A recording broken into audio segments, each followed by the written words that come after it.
Hello बच्चों। कल हम लोग पढ़े थे ग्रेट स्टोन फेस का पार्ट 1 और पार्ट 2 का भी थोड़ा सा पढ़े थे। आज फाइनल इसका कर लेते। कल हम लोग देखे थे कि अर्नेस्ट के मन में दो इच्छा थी। क्या थी कि जो उसकी माँ ने बताया था कि एक भविष्यवाणी हुई है कि हमारे वैली का ही कोई आदमी है जो ग्रेट स्टोन फेस की तरह दिखता है और वह जरूर आएगा, भविष्य में जरूर आएगा। तो अर्नेस्ट उसका इंतजार करता है। तो शुरुआत में जब ग्रेटर गोल्ड आया, जो कि एक बिजनेसमैन था, तो उसे उससे इसकी आस लगी कि यही है ग्रेट स्टोन फेस से मिलता जुलता, लेकिन इसे निराशा हुई।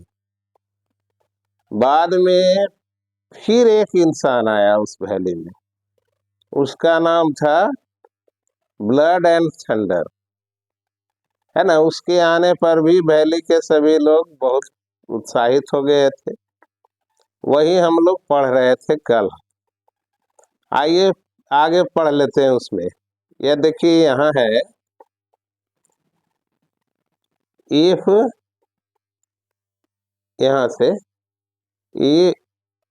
It so happened that another son of valley had become soldier many years before. ऐसा हुआ था कि घाटी का ही एक आदमी सिपाही बन गया था कहीं जा करके। After a great deal of hard fighting, बहुत दिनों के युद्ध के बाद, he was now a famous commander. अब वह बहुत मशहूर कमांडर बन गया था, मशहूर हो गया था युद्ध लड़ते लड़ते। He was known at the battlefield by the name of blood and thunder. युद्ध भूमि में लोग उसे ब्लड एंड थंडर के नाम से जानते थे। ओल्ड एंड टायर्ड नाउ, वह भी अब बूढ़ा हो गया था, थक गया था। तो उसने भी तय किया, he had lately expressed a desire to return to his native village। उसकी इच्छा थी कि वह अपने नेटिव विलेज में जाए। द इनहेबिटेंट, जो उस वैली के निवासी थे, his old neighbors and then grown-up children prepared to welcome the renowned commander। सब लोग उसके कमांडर के इंतजार में थे कि आए। It was being said that at last likeness of the great stone face, ऐसा कहा गया कि ग्रेट स्टोन फेस की तरह व्यक्ति आ चुका है, had actually appeared। Great therefore was the excitement throughout the valley। सारी घाटी के लोगों में एक्साइटमेंट था कि अब हम लोग भी देखेंगे ग्रेट स्टोन फेस से मिलता जुलता। And many people who had never once thought of glancing of great stone face now spend much time engaging at it। और बहुत लोग वैसे भी थे जो पहले ग्रेट स्टोन फेस को कभी नहीं देखते थे, लेकिन इसकी सूचना जब हुई कि आने वाला है उससे मिलता जुलता, तो वे भी उसको निहारना शुरू कर दी। घंटों देखते थे। For the sake of knowing exactly how general blood and thunder looked, जिससे उनको पता चल जाए कि ये जो कमांडर ब्लड एंड थंडर है वो कैसा होगा। On the day of general arrival, Ernest and all the other people of the valley left their work। जिस दिन आने वाला था उस दिन सभी लोग अपना अपना काम धंधा छोड़ दिए और इंतजार में थे कि आएगा, उसे हम सब लोग देखेंगे। And proceeded to a spot where a great banquet had been prepared। सब लोग वहां गए जहाँ की एक भोज का आयोजन था। Soldier stood on guard, flag waved and the crowd roared। वहां भीड़ लगी हुई थी, सब चिल्ला रहे थे। Ernest was standing too far back to see blood and thunder। Ernest बहुत पीछे था, उसकी भी ख्वाहिश थी कि हम ब्लड थंडर को देखें। However, he could hear several voices। It is the same face exactly। सब लोग चिल्ला रहे थे कि वही है वही है, डांसिंग फॉर जॉय। सब लोग बड़े खुश थे। खुश थे किस बात के लिए? कि आज मौका आया है, ब्लड एंड थंडर से मिलेंगे, ग्रेट स्टोन फेस की तरह व्यक्ति मिल गया। Wonderfully like it that is a face. सब आश्चर्य में थे कि ये दैट इज ए फैक्ट, ये सही लगा। सब लोग बोल रहे थे कि लगता है वही आ गया। And why not, cried a third, तीसरा बोला, he is the greatest man of this any other age beyond a doubt. वह तो महान व्यक्ति है, इसमें कोई शक ही नहीं। Aneth at last could see the general's face, and in the same glance to side, he could also see the great stone face, if there was such a likeness as the crowd proclaimed. जब इसने देखा कि जो दावा कर रही थी भीड़ वैसा ये है कि नहीं, तो Ernest could not recognise it, उसे नहीं पहचान पाए। Fear not, Ernest, said the hurt, as if the great stone face was whispering to him. इसके दिल से आवाज आई कि डरो मत, फियर नॉट, वह जरूर आएगा, ही विल कम। इतना हो गया। आइए अब इसका क्वेश्चन आंसर देख लेते हैं। पहले तो कॉम्प्रिहेंशन चेक है, इसको देख लेते हैं क्या है, ट्रू और फॉल्स करना है। पहला है, the great stone face stood near where the Ernest and his mother lived. क्या वह वही था जहां यह रहता था, ये अर्नेस्ट वहीं पर थोड़े था, ये उसे मीलों दूर था, इसलिए ये फॉल्स है। One would clearly distinguish the feature of the stone face only from A distance. ये तो सही है, क्योंकि दूर से ही यह दिखाई देता था great stone face. Ernest loved his mother and helped her in her work. ये भी सही है, अर्नेस्ट एक अच्छा बच्चा था, अपनी माँ की मदद करता था। The not very rich gather gold was a skilful merchant. ये तो एकदम गलत है, क्योंकि गेदर गोल्ड तो सही में बहुत धनी था, इतना पैसा था कि 100 साल लग जाते उसको गिनने में, तो यह गलत है। अब है, gather gold died in poverty and neglect. ये सही है, वह धनवान जरूर था, लेकिन उसके सारे धन खत्म हो गए जब बुढ़ापा आया, और इसी तरह से उसकी मौत हुई। The great stone face seem to suggest that Ernest should not fear the general. ये भी सही है, क्योंकि ग्रेट स्टोन फेस हमेशा उसको बताते रहता था कि तुम डरना किसी से नहीं, है ना। एक दिन आएगा जब वास्तव में ग्रेट स्टोन फेस से मिलता जुलता हुआ आदमी तुम्हारे पास आएगा।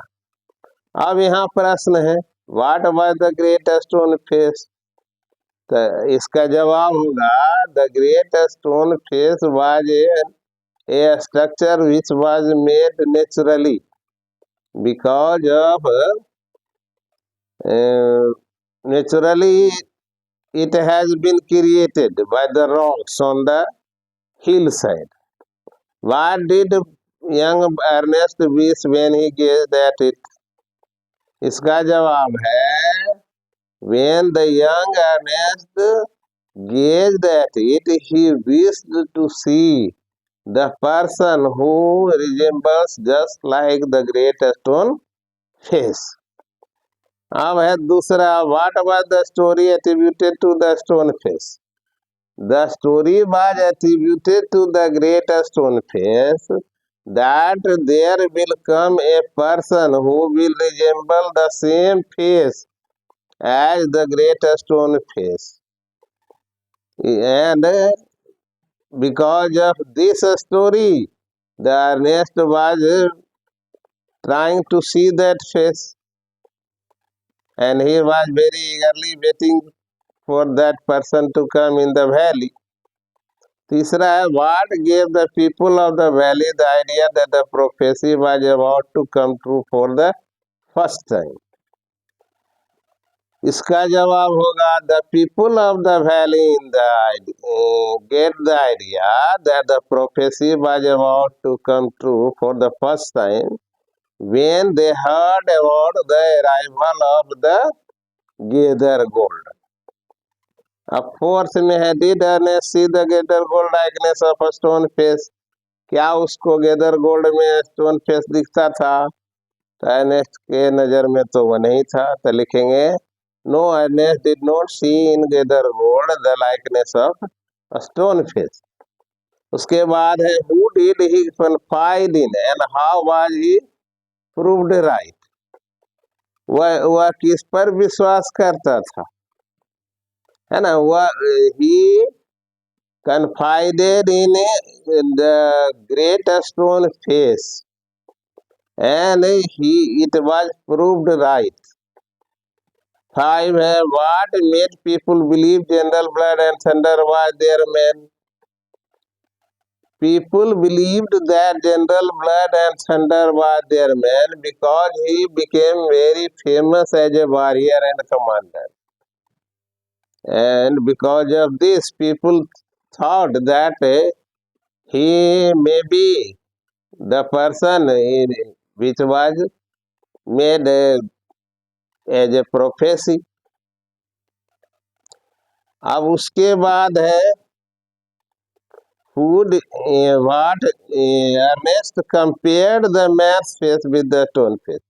What did he conclude?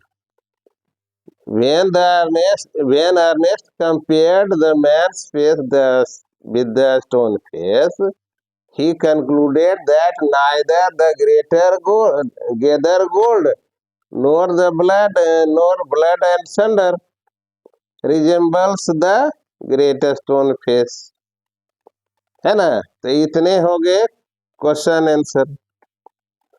अब है यहाँ working with the language.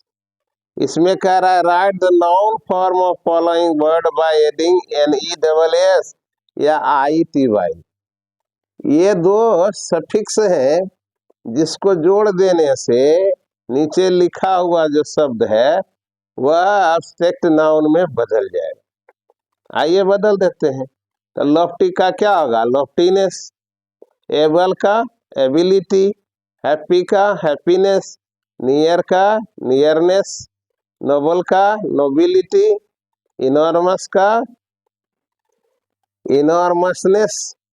Pleasant का प्लीजेंटनेस। डेंस का डेंसिटी। ग्रेट का ग्रेटनेस। स्टेबल का स्टेबिलिटी। अब दूसरा है add LY to each of the following adjective. ये जो एडजेक्टिव बॉक्स में है इसमें LY जोड़ना है और उसको यूज करना है, फिल कर देना है इसमें। जैसे पहला है why did not you turn up the meeting, we all were waiting for you. तो इसमें क्या होगा? ईगरली हो जाएगा। We all were eagerly waiting for you. दूसरा है write your name and address in capital letter. तो इसका क्या होगा? Please write your name and address perfectly write your name and address in capital letter. फिर है I was surprised to see him at the railway station। तो I was pleasantly surprised। ये हो गया। It is believable that I am not responsible for mess। It is nearly believable, लगभग ऐसा सोच लिया गया था। He fell over the step and broke his arm। Kindly, दूसरा में हो जाएगा काइंडली बेटा, तो तीसरा में हो जाएगा नियरली ब्रोक, फिफ्थ में हो जाएगा नियरली ब्रोक हिज आर्म। अब आगे बढ़ते हैं। यहाँ क्या है? Complete each sentence below using the appropriate form of verb. उचित वर्ब का रूप भरना। I phone you when I home from school. तो क्या होगा? I will phone you when I get home from school. ये कंडीशनल सेंटेंस है तो उसमें क्या होता है? व्हेन जिसमें रहता है प्रेजेंट इंडेफिनिट और जो प्रिंसिपल है उसमें future indefinite. Hurry up, madam is annoyed, madam will be annoyed if we will be late, या we shall be late. If it rains today we shall not go to play. When you see Mandel again, you will not recognize him. Fifth है, we are up today. We will write to you after we are back. हो गया ना। इस तरह से हमने question answer भी इसके पूरे कर लिए। अब इसका एक छोटा सा समरी बता देते हैं। क्या है ना, ये ग्रेट स्टोन फेस, ये कहानी ऐसे लड़के की है जिसको बचपन में ही माँ के द्वारा पता चलता है कि इस वैली में एक व्यक्ति आएगा जिसकी सूरत ग्रेट स्टोन फेस से मिलेगी और वह महान व्यक्ति होगा। तो अर्नेस्ट भी उस इंतजार में है, लेकिन गेदर गोल्ड आया, उसके बाद ब्लड एंड थंडर आया, तो भी इसमें कोई महानता नजर नहीं आई। उसके चेहरे में ग्रेट स्टोन फेस जैसा नहीं दिखा, तो अर्नेस्ट थोड़ा उदास हो गया। और इसके जो next part of the story है उसमें है कि एक दिन अर्नेस्ट बैठा हुआ था अपने झोपड़ी के पास, तो एक कविता की किताब पढ़ रहा था और उस किताब को पढ़ने से उसको लगा कि जो पोएट है ना, ये जरूर ग्रेट स्टोन फेस की तरह होगा, क्योंकि उस पोएम में जो लाइन्स थे, जो थॉट थे उस पोएट के, वो बहुत अच्छे थे। तो ऐसा ये महसूस किया कि वह पोएट यदि आ जाए तो इसका सपना पूरा हो जाए। और संजोग से वह पोएट आ भी गया, इसके पास आ गया शाम में और बोला कि क्या मैं आपके पास एक रात गुजार सकता हूँ। इसने कहा क्यों नहीं। तो इसके साथ यह रहा। जब अर्नेस्ट की बुद्धिमानी से उस कवि का परिचय हुआ तो उसे इस बात का एहसास होने लगा कि अर्नेस्ट ही तो ग्रेट स्टोन फेस जैसा नहीं है। अगले दिन जब ये जो अर्नेस्ट था, उसकी बुद्धिमत्ता की चर्चा बहुत दूर दूर तक फैल चुकी थी और रोज शाम को यह अपने आसपास के लोगों को उपदेश दिया करता था। उसी उपदेश देने के क्रम में कवि के साथ ये चला गया। और जब यह बोल रहा था तो कवि इसके चेहरे को ध्यान से देख रहा था, तो फाइनली इसका चेहरा और ग्रेट स्टोन फेस से जब मैच किया तो मैच हो गया और कवि उसी समय चिल्ला दिया कि अरे आप लोग कहाँ फंसे हैं, किसको ढूंढ रहे हैं। ग्रेट स्टोन फेस तो वास्तविक में अर्नेस्ट ही है। और इस तरह से यह कहानी समाप्त हो जाती है। मेन उद्देश्य इस कहानी का है कि हम लोग किसी को देखते हैं, उसके आउटलुक को देखते हैं, उसके वेशभूषा को देखते हैं और उसी के आधार पर उसकी क्वालिटी का हम आकलन कर लेते हैं, जबकि वैसी बात होती नहीं है। वी शुड नॉट जज a person by his outlook. Ernest बड़ा सिंपल लड़का था, लेकिन इसकी महानता कितनी अच्छी थी। दूर दूर से लोग इससे ज्ञान लेने आते थे। अच्छे अच्छे विद्वान भी इनके पास आकर के अपने ज्ञान में वृद्धि करते थे। तो the real aim of the writer to write behind writing such a story to make the people aware and to give them warning not to judge a person merely by his external outlook. ठीक है, this much for today.